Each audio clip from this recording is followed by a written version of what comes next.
Salam Bapak Ibu yang terkasih di dalam nama Tuhan Yesus Kristus. Pada kesempatan yang baik ini, saya menyampaikan kebenaran firman Tuhan atau renungan singkat kepada kita semua dimanapun kita berada pada saat ini, yang terambil dari Kisah Para Rasul pasal 1 ayat 6 sampai ayat ke-9, yang berbunyi demikian.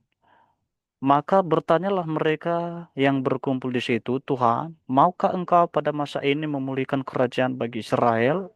Jawabnya, engkau tidak perlu mengetahui masa dan waktu yang ditetapkan Bapa sendiri menurut kuasanya.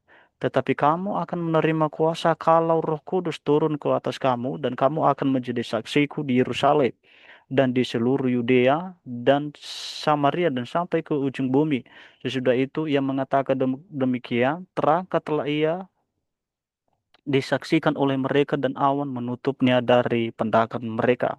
Bapak Ibu yang terkasih, saya memberikan tema yaitu tanggung jawab besar orang percaya sebagai pesan terakhir Yesus sebelum terangkat. Untuk lebih lanjut, mari kita melihat sekilas pendahuluan daripada tema besar kita ini yang barusan saya bacakan kepada kita Bapak Ibu yang terkasih. Bapak Ibu yang terkasih, kalau kita melihat di dalam pendahuluan ini, tanggung jawab besar orang percaya yang terutama adalah memberitakan kabar baik kepada semua orang yang belum percaya. Orang yang tak mau memberitakan kabar baik adalah orang yang sedang egois. Itu berarti hanya individu-individu yang egoisme yang tidak mau memberitakan kabar baik.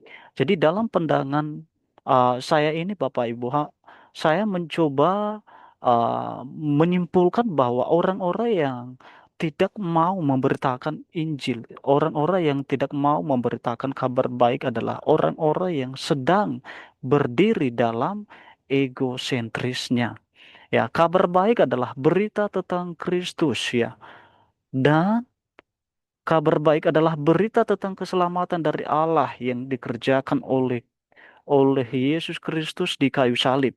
Nanti kita bisa melihat di dalam Filipi pasal 2 ayat 8 dengan tujuan. Mari kita nanti melihat di dalam Yohanes 3 ayat 16 dan Roma 10 ayat 9 ayat 10. Ya, di situ nanti ada tujuan atau apa namanya ya, sasaran ya daripada pemberitaan Injil. Kenapa kita mau menyampaikan Injil kepada semua orang atau kabar baik? Kenapa harus kita sampaikan?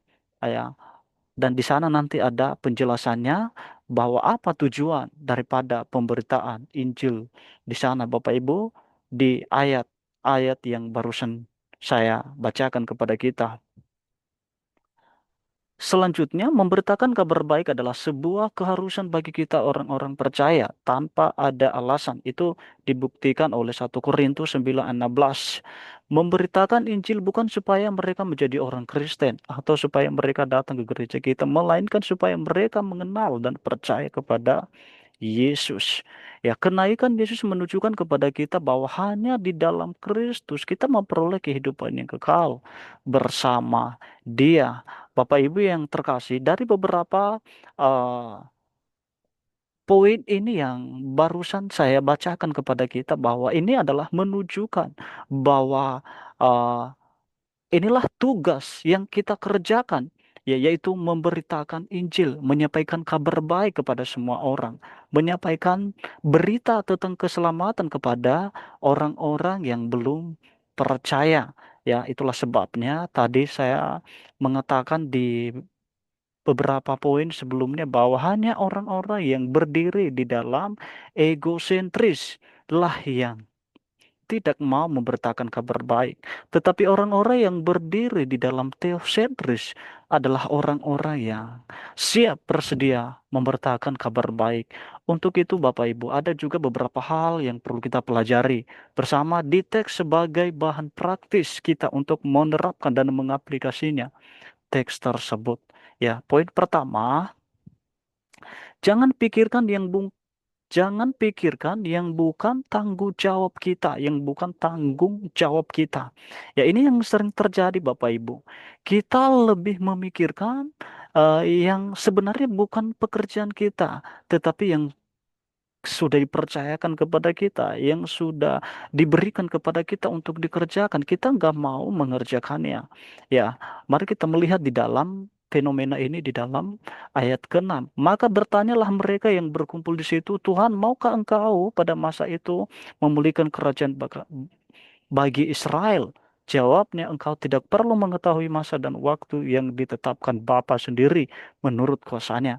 Bapak Ibu yang terkasih, ini lebih mendorong kita bahwa sesuatu hal yang tidak, yang bukan tanggung jawab kita, yang bukan pekerjaan kita, ya, jangan itu yang kita pikirkan, jangan itu yang ada di dalam pola pikir kita, tetapi yang ada di dalam pola pikir kita, apa yang menjadi tanggung jawab kita, Bapak Ibu. Ya, poin kedua, saya memberikan poin kedua, lakukan apa yang menjadi tanggung jawab kita. Ya, mari kita melihat apa yang disampaikan oleh Yesus.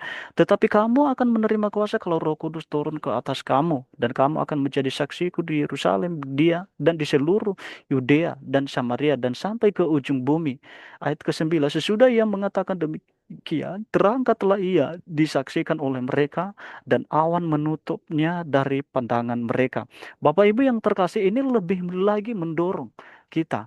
Tadi saya mengatakan bahwa di poin pertama, jangan pikirkan yang bukan tanggung jawab kita, ya. Jangan pikirkan yang bukan pekerjaan kita. Tetapi di sini dia menegaskan lagi, lakukanlah yang menjadi tanggung jawab kita. Artinya yang menjadi bagian kita, itu yang kita kerjakan, yang menjadi pekerjaan kita, yang menjadi tanggung jawab kita, itu yang kita lakukan, itu yang kita realisasikan di dalam kehidupan kita, Bapak Ibu. Yaitu apa di sini yang dimaksudkan Yesus? Kamu akan menjadi saksiku. Saksiku di saksiku di sini berbicara tentang bagaimana kita siap, bagaimana kita melanjutkan pekerjaan Tuhan, yaitu memberitakan kabar baik, ya, menceritakan bagaimana ke perbuatan-perbuatan Tuhan, ya, bagaimana kita memberitakan kabar baik, bagaimana kita berkontribusi, berkolaborasi, ya, melalui dengan itu Injil bisa banyak orang-orang yang mendengar Injil. Itulah tujuan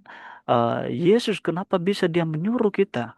Ya, sehingga tadi di awal di ayat sebelum dia mengatakan, bukan bukan kamu tidak perlu tahu, ya. Artinya itu bukan urusanmu. Yang menjadi urusan kita adalah memberitakan kabar baik. Ya, untuk itu Bapak Ibu, ya, ada beberapa hal yang menjadi kesimpulan kita pada kesempatan yang baik ini di dalam perenungan kita ini.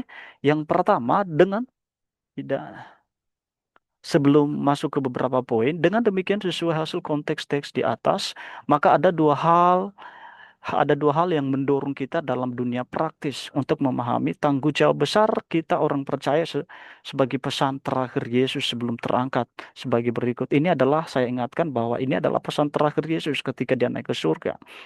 Pertama, jangan pikirkan yang bukan tanggung jawab kita. Ya, kedua, lakukan yang menjadi tanggung jawab kita. Bapak Ibu, yang kita pikirkan adalah apa yang kita kerjakan. Yang kita lakukan adalah apa yang menjadi bagian kita. Ya, yang bukan bagian kita jangan uh, pikirkan. Yang bukan sepatutnya kita pikirkan jangan dipikirkan. Tetapi yang kita pikirkan adalah apa yang dipercayakan Tuhan kepada kita. Untuk itu Bapak Ibu, saya mengucapkan terima kasih.